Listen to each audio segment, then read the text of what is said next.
మోషేతో అన్నాడు, మోషే నువ్వు వెళ్ళు. ఎక్కడికి వెళ్ళమంటున్నాడు?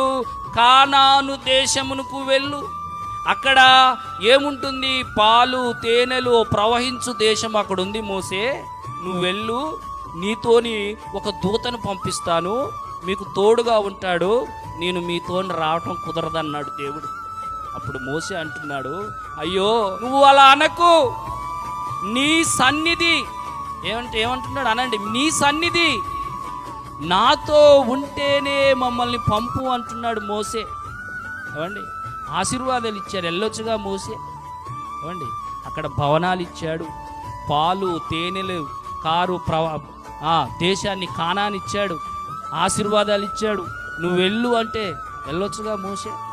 మరి ఏం కోరుకున్నాడండి? దేవుడు సన్నిధి కోరుకున్నాడు. దేవునికి స్తోత్రం కలుగునుగాక, హల్లెలూయా. చూడండి, మోషేకి బాగా తెలుసు, అక్కడ కానానికి వెళ్ళిన తర్వాత ఇవన్నీ ఉన్నా కూడా దేవుడు సన్నిధి లేకపోతే సంతోషం ఉండదు. నాయందే సంతోషం అంటాడు దేవుడు. దేవునికి స్తోత్రం చెప్తాం, హల్లెలూయా. మోషే అంటున్నాడు, నీ సన్నిధి రాని ఎడలా ఇక్కడి నుండి మమ్మల్ని పంపకు దేవా. ఎందుకంటే ఒకవేళ నీ సన్నిధి అక్కడ లేకపోతే అవి పాలు తేనెలు ప్రవహించు దేశమైనా కూడా వ్యర్థమే.